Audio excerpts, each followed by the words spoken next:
क्या होता है, XSD और DTD क्यों यूज होते हैं ये मैं आपको बता चुका था, लेकिन दोबारा से एक मरतबा बता रहा हूँ क्योंकि जो लोग नहीं आए थे टेस्ट क्विज वाले उनके जहन में बैठ जाए।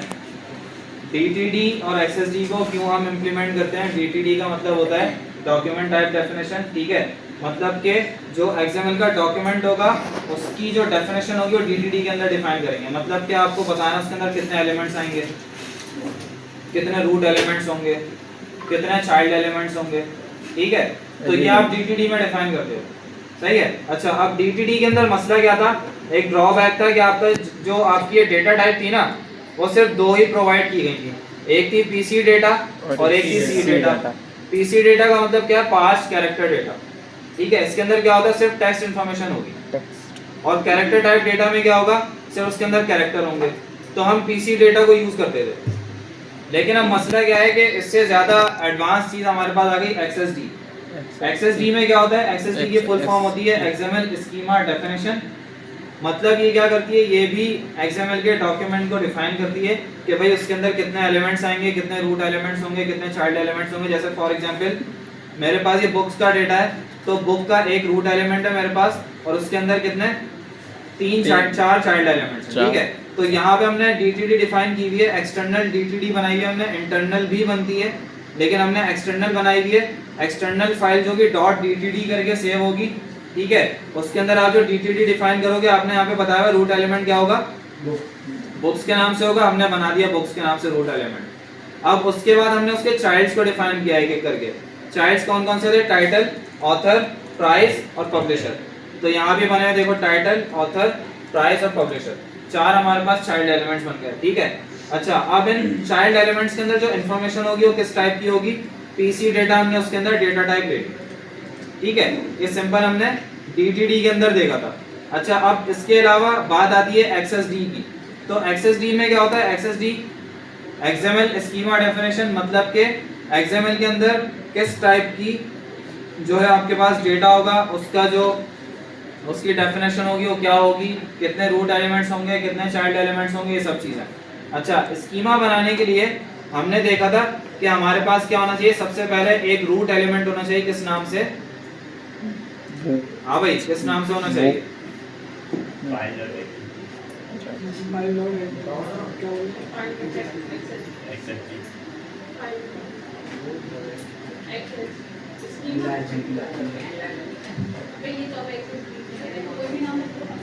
अगर मैं XSD बनाने जा रहा हूँ तो XSD के अंदर हमने सबसे पहले पढ़ा था कि भाई एक रूट एलिमेंट होगा किस नाम से,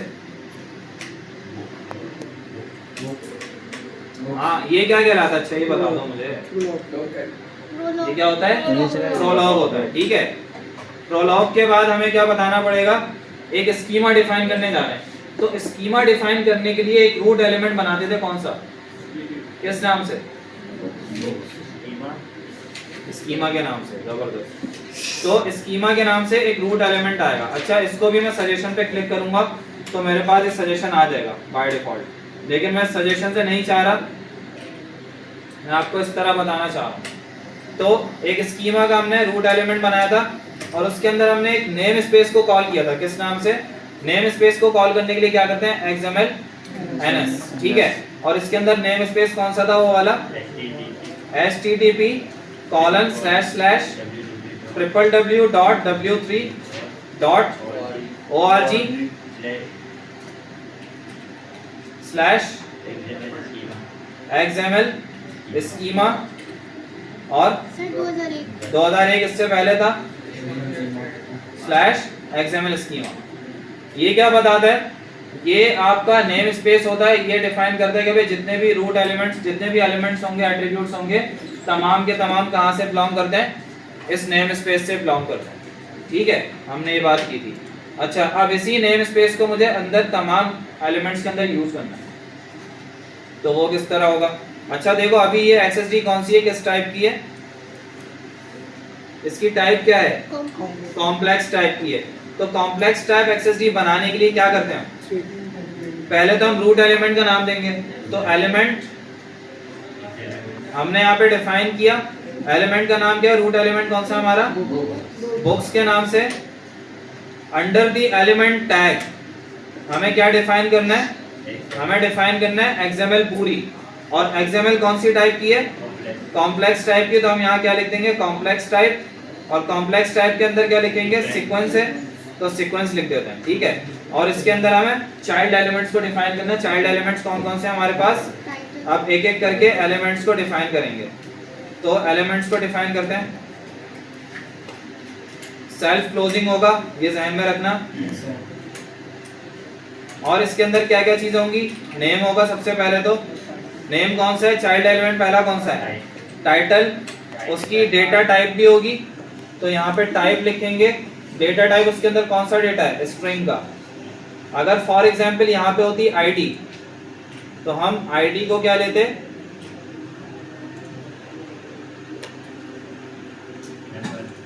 नंबर। और इसका नाम हम रख देते आईडी, ठीक है। केस सेंसिटिव है, तो ध्यान में रखना मसला ना हो कुछ। इसी तरह बाकी के चाइल्ड एलिमेंट्स भी डिफाइन कर लेते हैं। अच्छा, उससे पहले एक चीज बता दूं, इसके अंदर नेम स्पेस यूज होगा। तो नेम स्पेस यूज करने के लिए मैंने आपको बताया था कि पूरा का पूरा हमें हर जगह लगाना है। जैसे यहाँ से Ctrl+C किया, यहाँ लगा के कॉलन लगाया, यहाँ लगा के हर एक टैग में हमें ये लगाना है। तो मसला ये होता है कि भाई इतना बड़ा नेम स्पेस हम बार बार लगाएंगे, कहीं भी एक जगह पे भी अगर किस URL में मिस्टेक हो गई तो मसला होगा। तो उसके लिए हम क्या करते हैं? यहाँ पे प्रीफिक्स डिफाइन करते हैं। तो प्रीफिक्स हम कुछ भी रख सकते हैं। XSD रख दिया हमने, या एक्सेस रख दिया, या हमने B रख दिया बुक्स के नाम से, जो हम रखना चाहें तो हम एक्सेस कर देते हैं इसको, ठीक है। और तमाम जगह पे हम क्या करेंगे? इसी नेम स्पेस से बिलोंग कर रहा है, तो यहाँ पे एक्सेस कॉलन हर जगह इसको यूज करना है। तो Ctrl+C किया, और हर एलिमेंट के पहले हमें इसको यूज करना है। ये क्या कहलाता है? प्रीफिक्स। सही है पहचान के लिए। हाँ, कि ये जितने भी एलिमेंट्स हैं तमाम किससे बिलोंग कर रहे हैं? आपके ऊपर वाले XML का जो मैंने नेम स्पेस के अंदर ये लिखा है ना, आपका URL, इससे बिलोंग कर रहा है, ठीक है। यहाँ भी डिफाइन होगा ये टाइप के साथ। सर्किट आईडी के साथ नहीं।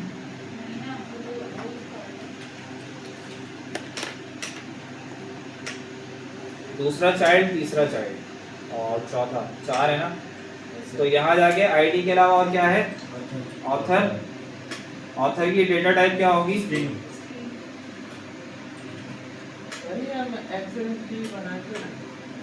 बताता हूँ अभी, ठीक करके बताओ।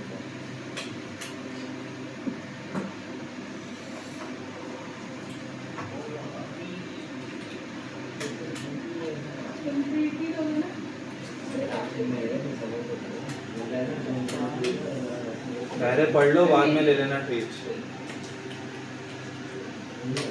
ठीक है भाई। ये हमारी XSD बन जाएगी। XSD हम बना क्यों रहे हैं? बहुत अच्छा सवाल आया मेरे पास। देखो, अब बताऊं क्यों बना रहे हैं। पहले तो इस XSD को ना इसके साथ कंबाइन करते हैं। तो ये हमने DTD बनाई हुई थी, इसको हम हटा देते हैं। XSD को इसके साथ एसोसिएट करने के लिए XSD लिखोगे आप यहाँ पे, यहाँ ऐसे आप ब्रैकेट बनाओगे, मार्कअप बनाओगे, तो आपके पास सजेशन आएंगे कुछ। इसको थोड़ी देर के लिए हटा देता हूँ। सजेशन मुझे नहीं दे रहा हूँ माशाल्लाह, जबरदस्त।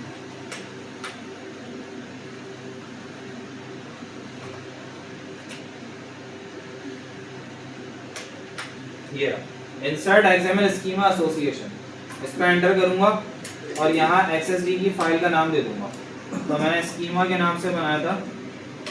ये XSD क्या हो गई है? एसोसिएट हो गई है मेरे इस XML डॉक्यूमेंट के साथ। अब देखना प्रॉब्लम कहाँ पे आएगी।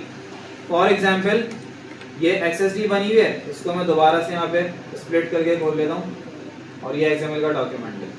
देखो यहाँ पे डिफाइन किया गया कि भाई एक रूट एलिमेंट होगा बुक्स के नाम से, बाकी चाइल्ड एलिमेंट्स उसके अंदर होंगे आईडी, ऑथर, प्राइस और पब्लिशर, ठीक है। अब बता रहा हूँ ना बेटा, आईडी मैंने हटा दिया, इसको कर दिया नेम। ये देखो यहाँ एरर जनरेट हो गया। क्या कह रहा है? One of the following is expected name, error indicated by the schema. मतलब कि जो आपने स्कीमा एसोसिएट किया है ना, उस स्कीमा के अकॉर्डिंग नहीं है ये। ठीक है, तो उसके अकॉर्डिंग बनाने के लिए आपको क्या करना पड़ेगा, या तो यहाँ पे नेम कर दो या फिर यहाँ पे आईडी कर दो। और सेकंड चीज सीक्वेंस का मसला है ना, इसके सीक्वेंस मैंने आउट कर दी, फिर दोबारा देखो मसला आ गया यहाँ पे, फिर एरर जनरेट हो गया। उसमें सीक्वेंस वहाँ पे काम आती है जहाँ पे बंदा पासवर्ड और जीमेल वगैरह डाल रहा होता है। नहीं, ये XML कह रहे हो, हाँ। XML आपकी बैकएंड पे चलती है, मतलब कि आप डेटा को फैच कर रहे हो API से। बहुत रेयर केसेस में XML यूज हो रही है, जेसन ज़्यादा यूज होती है। आपने अभी API से काम भी किया, आपने देखा जेसन की फॉर्म में डेटा आ रहा है सारा, जितना भी डेटा मिलता है जेसन की फॉर्म में ही मिलता है। XML इतनी ज़्यादा यूज नहीं होती, लेकिन हम इसको पढ़ इसलिए रहे हैं क्योंकि कहीं अगर आ गई तो हमें पता होना चाहिए XML में होता क्या। सर डायरेक्टली एक्सेस में काम नहीं कर सकते। जेसन ज़्यादा आसान है, ये कॉम्प्लेक्स हो जाती है जब ज़्यादा XML आ जाती है ना आपके पास, ये कॉम्प्लेक्स हो जाती है। सर डायरेक्टली मतलब एक्सेस में काम नहीं कर सकते।